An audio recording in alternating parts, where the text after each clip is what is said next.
my role is to daily surrender my needs for hers, and I put her needs ahead of mine. And when she does that also with what, we feel her role is, it's a beautiful thing when we have that, unconditional love, as opposed to, oh, well, I love you because you make me feel a certain way. Right. Well, what happens when the feeling goes away? Right? So your relationship needs to be built on something greater than fulfilling your selfish needs. All right, guys, we got Warren here. It's nice to finally meet you, man. We've been talking for years. We're talking for years online, but you're Vegas, I'm LA, so now we finally get to hang out. Yeah, dude. And you've put me on to biohacking, man. The sauna that I bought has been great, so thanks for that. Absolutely, yeah. Heavenly heat sauna. So there's no, very low VOCs, no glues, no plywood, Canadian hemlock wood. So we try to make the best saunas in the world. And me and my wife use it probably 5 days a week. We have an indoor one and an outdoor one. I love it. So super Dude, fun. that sauna just feels clean. There's no weird smell or anything. They found mold in the Lifetime sauna I used to go to. See, that's so sad because people think they're getting healthier by detoxing, but it's like if you're in a low quality sauna, you're actually breathing in all these glues and VOCs and kind of making it worse in some cases. Yeah. So we strive to make the best. We just launched one that combines grounding, sauna, and and red light. So there's a red light panel built into the wall.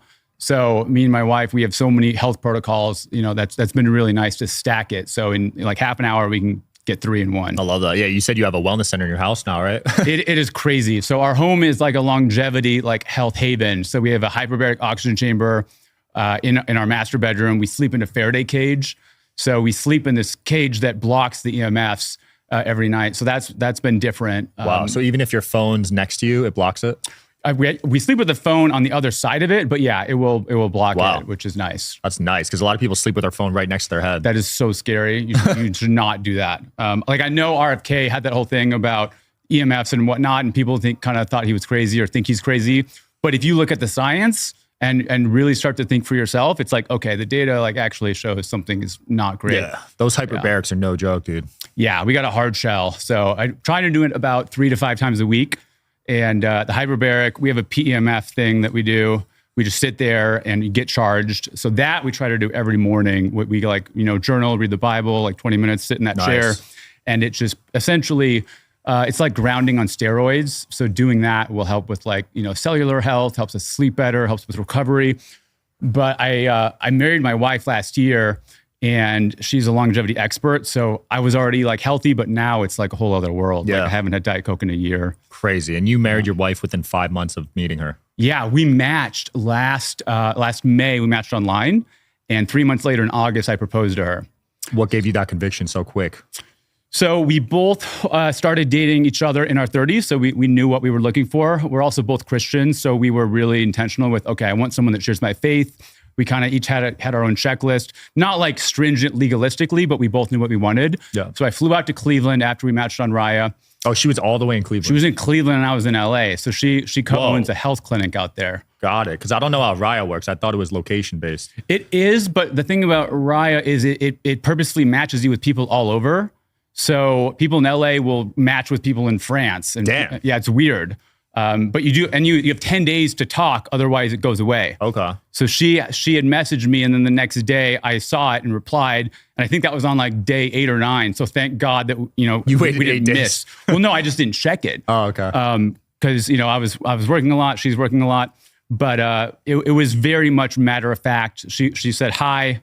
That was the opening line. That was her opening line was hi. I then said, "Wow, you look like a catch.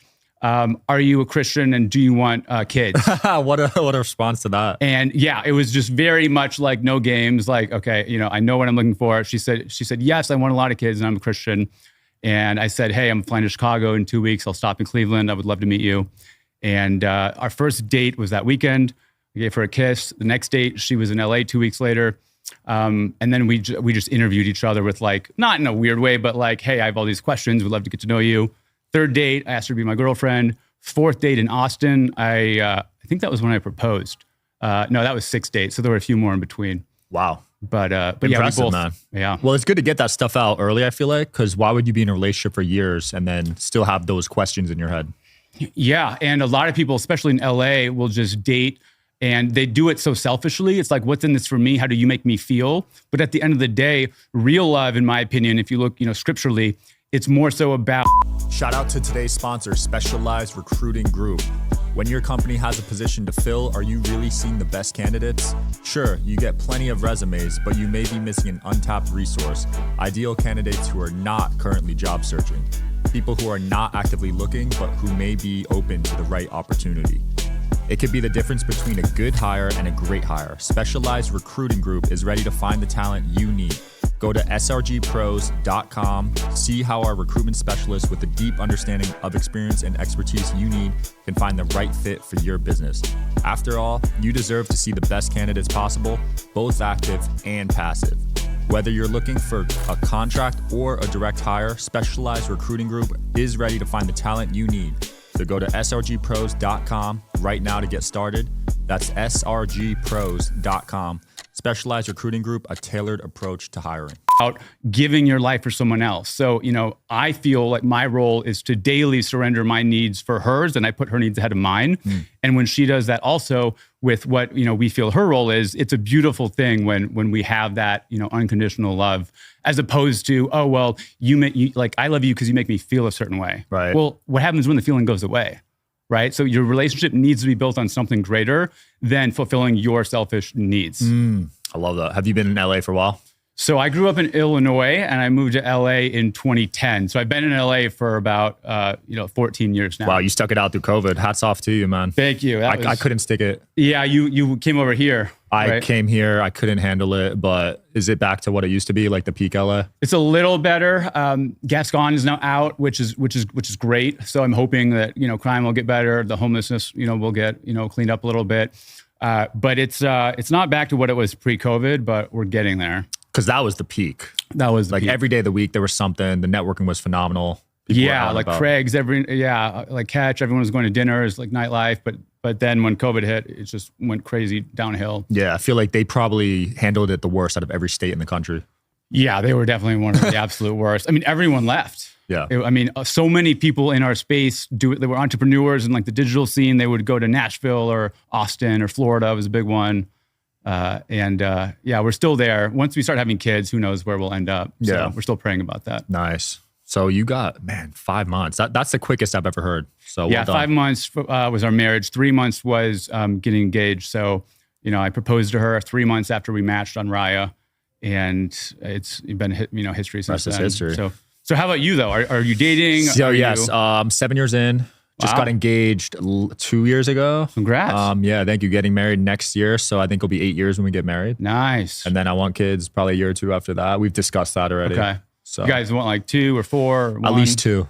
One boy, okay. one girl. Yep. Hopefully, but yeah, I think if whatever happens, happens. Good. Okay, so you're open to to whatnot. I mean, as a guy, a lot of guys just want boys, Yeah. I think there's a big cultural situation where a lot of people view kids as a burden, and then some people will view kids as a blessing. And I think if you view them as a blessing and if you get to having 3, then it's like, okay, if you have 3, you're outnumbered. And then it's kind of the same as 5 or 6, because I'm the oldest of 6. And, wow. And that's what my parents said, is they said, well, once you have 3 or 4, if 4 is like the same as 6, you have hand-me-downs, so it's like, Yeah. Did you feel like with 5 siblings, you got enough attention from your parents growing up? So I felt that way. I was the oldest, and we were homeschooled. So we also socialized each other and hung out a lot with each other. That is a concern for some, parents that might think they might not be able to be there. But I honestly don't think that should be a reason to not really have kids, because you can show up for your kids. It's like, I guess if you're really strained financially and you don't have that aspect of your life, locked down, or you're not blessed in that way, then you might want to focus on that first, which a lot of guys should do. Well, I talk to guys that are, dating when they're younger, they don't have a career yet. And I'm like, okay, well, just lock that down, focus for a year or 2, and then date with intention. Because when you're not dating with intention, you're stringing these girls along. That's fine if you're upfront about it, but that's not ultimately what I think God's best is for you. I think you should want to be a provider, a protector. And then once you're able to provide for a family and provide for a woman, she can have a job too, obviously, and then, you do it together.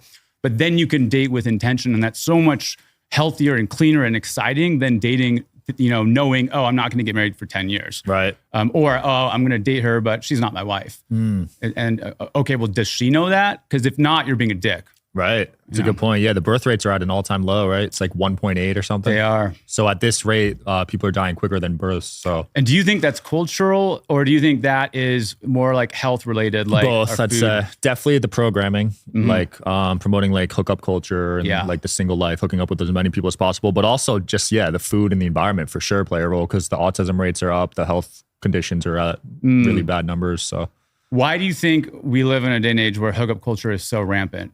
That's a good question. I mean, there's been a couple big figures, like back in the day it was Playboy. Then for our generation, it was Dan Bilzerian, people like that, just promoting it, I guess. Yeah. I think that influenced a lot of people. Also, the college setting of like just getting drunk at these parties, and trying to fit in and hook up with people. And the rise of all the apps. Pretty normalized. Yeah, it's normalized and it's not healthy. Also everyone's got smartphones, so a lot of guys are addicted to porn. Access to porn is easy, which is horrible and not healthy at all. Yeah, I think that's one of the first things I will tell guys if they're serious about turning their life around is get rid of porn with every fiber in your body, because that infiltrates other aspects of your life. Yeah, have you seen the brain scans of people that are porn addicted? Yeah. It's crazy. It's like worse than a cigarette smoker. It's scary. It's actually nuts. Yeah. But people don't think of it that way. No. Well, there's also this thing of like, oh, every guy watches porn or everyone watches porn. It's like, no, they don't. Like, it is a choice. You don't have to partake. I mean, most everyone has seen it at one point, obviously. Yeah. A lot of guys and a lot of people are addicted, but it's a craving that will never be, satiated with the consumption of more of it. And it keeps getting worse and worse. And it's just, if you want to get married and have a fulfilling relationship 10 years down the line, when you get older, it's like, okay, do the things now to prepare yourself and become the person you're looking for. Absolutely. And that starts with today. That doesn't start next year. That doesn't, could have started a few years ago. Hopefully it did. But if not, you can still start today and just get rid of porn. Yeah, that's a tough one. And then you had the red pill movement, you had the feminism movement. So just a lot of different narratives, entering people's minds. Yeah, the red pill movement. That's a big topic. The OOF movement as well. That became really mainstream.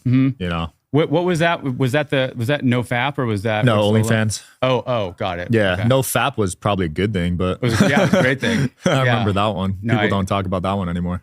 Yeah, that was a weird thing to talk about. But, well, dude, congrats on the podcast. You guys we're top 5 today, right? Yeah, number 5 on Spotify. We finally got ranked on Spotify. Nice. Yeah, because we've been good on Apple, but Spotify, I couldn't crack it, but now we're chilling. Yeah, I saw like Jordan Peterson was ahead of you. I'm like, okay, well. I'm in good company, yeah. Jordan Peterson, I think Mel Robbins and like a couple other big ones. So Jordan's new book just came out. I got to check that out. I love his show and even his daughter. I watched his daughter. Is it Michaela? Michaela Peterson. Yeah, Michaela. Yeah, she's bright. So, and I love what he's doing with education. Yeah, because that university, has it officially launched yet? It's launched, and I think we need to challenge the traditional education system. So anything like that, I love it. Yeah, I mean, like with my kids, with my future kids, like I don't even know if I'm going to encourage them to go to a traditional university unless they specifically want to be an engineer or a doctor. It's like, let's just, start a business together or like something like that. Even that path is mind blowing. I mean, the suicide rates and the pressure is insane. Yeah. I saw it with my stepbrother try to go to med school, both of them. And they just, really, it's tough on you mentally, dude. And you don't make money for 10 to 15 years. You're actually losing money. You're in debt. Yeah. So it's a tough lifestyle, man. But we obviously need doctors. So did you always know you wanted to be an entrepreneur or what was your path? I think for sure. I never had a job, dude. Never worked for someone else, which is crazy. I remember my mom made me call. Have you heard of Wegmans? Yeah. It's on the East Coast. So I don't know if you knew about it, but she made me call them for an interview and I just bombed it on purpose. Like I didn't want the job for cashier. Oh, wow. Yeah. I never wanted to work for someone. So how did you get your work ethic then? My mom's an immigrant, so definitely from her. She used to scrub the floor, do the dishes, all the dirty work. And my dad was an entrepreneur on the side. So he would get home from work and work like 8 more hours. Whoa. So both of them worked mad hard. Damn. Yeah, so I definitely got it from them. Yeah, that's something people ask me, like, can you teach that? Dude, I don't know if you can.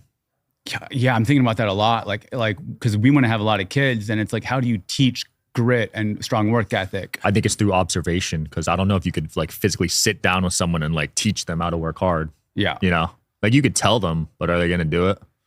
Yeah, it's also tricky because we want to provide for our families well and give our kids opportunities we didn't have. But at the same time, part of what turned us into what we're at right now is through not having everything. So it's like, how can we be blessed with our finances and make good decisions, but then not maybe give our kids everything that they want. So I'm trying to figure out like, where's that line? Like, do you get them a car or a used car or make them pay for it and save up for it? So it's like, they need that edge, right? Even though I grew up middle upper class, I didn't get handouts. It's like I got shelter and food. That was great. But other than that, like no allowance or cars or anything fancy. So you didn't get a car when you turned 16 or anything? No, and everyone else in my town did. So that kind of gave me that chip to work hard, I think. Nice. You know? Yeah. What about you? I think that's it. No, I didn't have it. I mean, I had 3 jobs. I was like a Little League umpire and a lifeguard, and I was a golf caddy. That's how I went to college. I went to Northwestern Film Caddies School. make decent money, right? Caddies make decent money, yeah. But I mean, it was brutal. You go out twice a day, you're walking, carrying bags in the sun. But that's how I went to college. And then I was at WME for 3 years, sat next to Ari Emanuel for a year and a half. He's like the real life Ari Gold. You must have learned a lot with him. I mean, he's like basically as intense as the Ari Gold in Entourage. Yeah. I mean, he would, and his team would be yelling, and it was very, I mean, assistants would get fired every day and go in the bathroom and cry. Got some trauma from that, I bet. Yeah, it was very traumatic. I mean, that culture is not allowed to exist today. Yeah. But man, was that an intense few years, but it really helped, kind of, mold me into the person I am today, which you had to grow up quick. I had to grow up really quick. Yeah. I mean, suit and tie every day, 7 a.m. Damn. Not getting overtime. You're on the phone with your boss all day long as he's rolling calls, and, he would park for a meeting. I'd run down to park his car because he had to save 2 minutes to go upstairs in the elevator, couldn't park his own car. And, Paris Hilton would come in for a meeting and she'd ask for black coffee with whatever. So I'd go to the kitchen and get it. But then my boss would be yelling at me, what's going on with this? And I'm 22, just graduated film school. I'm trying to be making, eventually TV or movies, but you got to start at the way bottom. So it's 3 years of just a total crazy environment. Wow. Was that kind of humbling for you? It was very eye-opening. You definitely learn the entertainment industry by working at a talent agency. But after a few years, I saw things were going more digital. So I actually went over to work at Yahoo for a few years. And then I worked at Full Screen. I created a lot of YouTube shows with some pretty big, digital people. Nice. And I started an agency. We made the Sway House. A few of them are here tonight. Yeah. And you guys crushed it with Sway. That was like a revolution. Were you like the first big house? That was a moment. It was Hype House and us. It was, it was Josh and Bryce and the gang. And then, Michael Gruen and Jason and Tall, like we all came together. We rented this home, put 6 of the guys in the home. They were already friends beforehand. And that was like a month later, COVID hit. Yeah. So it was like this moment in time where everyone was getting on TikTok. They were already on TikTok, crushing it. But then their growth just skyrocketed. Like they were growing. Like when we started the Sway House, I think all of them were between 1 and 10 million on TikTok. Now they're all 20 million plus. But on Instagram, I think Josh was the only one at 1 million. Everyone else was like below 1 million. Now they're all 5 to 10. So they really grew during the COVID years. Yeah. But that was definitely a moment. And then today I have co-founded a marketing agency, and then we have, Heavenly Health for saunas, and got married. So I'm in a much different place in my life now. I'm 36, but when I was 31, I lived in the home for a year because we got kicked out of so many homes. The Sway House did. We couldn't get a lease without an adult living on the property. So because they were all like 18, right? They were 17 to 20. Yeah. So the whole gang. And so that must have been chaos. Blake, Noah. Yeah. I mean, Triller was awesome. They came in and helped to rent a few of the homes, but we had, security 24/7. It was living in a frat house, except it was just cameras every day. And these guys were massively famous to the point where they didn't realize how famous they were at the beginning. Yeah. Like they would say, oh, we're going to go film this thing at like a grocery store or whatever. And I'm like, no, you can't do that because you're going to, first off, it's COVID. So we can't go out, which is a whole other topic. Not everyone, abided by that necessarily. Oh, definitely not. But it's crazy how that was like 4 or 5 years ago now. Yeah, it feels like an eternity, but I still remember like their videos from back in the day. Man, they would get a lot of views. Yeah, because they were on everyone's For You page, and everyone was downloading TikTok. So they were, that was, like Addison and Charlie, and then, Bryce and Blake, Noah, all of them were just got so many followers, and it was a very special moment. That was just like good timing combined with like good people behind them. Yeah. I mean, they had great work ethics themselves, and then we tried to help create a good infrastructure, but it was just, they were all so young, and I mean, because they became famous so quickly. Right. So they like went on tour in like the summer of 2019, but they had like just graduated high school. They were deciding not to go to college, and then their careers just blew up. Yeah. But it's a little weird for a few of them because some of them would have like 90% female audiences. So Noah, right? Yeah, I mean, all of them at the beginning were kind of at that 90-10 thing where it's like you have a ton of female fans. But then it's like when it comes to brand deals, it's like, okay, well, what kind of brand deal do you do with a male talent when their audience is like 95% female? They're not going to do beauty or funny. So they've done well over the years though, especially Bryce and Josh have like branching off into podcasts and things. Yeah, Josh is crushing it. I mean, he's got Crosscheck Studios, he's got BFFs with Portnoy and Breeze, and I mean, he's played in this a few times. The CPT. Bryce has fighting and a handful of other things, so he's been crushing it. Does a lot of Snap these days, and then I mean, Noah and Blake both do their own stuff with modeling and apparel stuff. Noah's got a company. Griffin moved to Florida, so he's with Macy, does some fishing, and it's a slower, different life compared to LA. But actually, he's in like Miami, so it's not necessarily slower. And then Anthony's chilling. And you think you'll ever bring it back one of these days? I mean, that's up to them. I mean, I was just helping them do it, and but I mean, there's Sway reunion. Like, I mean, that's up to. Well, the Phase guys are bringing it back, and they're looking like they're pulling it off. Yeah, I mean, those guys have really been around a while and stayed relevant and done a great job. I'm impressed. I actually doubted their comeback. I'm not gonna lie. I mean, just like the stock tank and everyone was talking negatively, and I bought into it. I was like, but damn, you can't bet against Banks. Yeah, no, Banks he's a force. He's a force. Yeah, he's different. Lacey's here right now, and they're getting crazy numbers on their live stream. Live streaming changed the game. Yeah, it really did. That's like the new era right now. Like Kai Cenat's doing a subathon right now. Yeah, no, I saw that.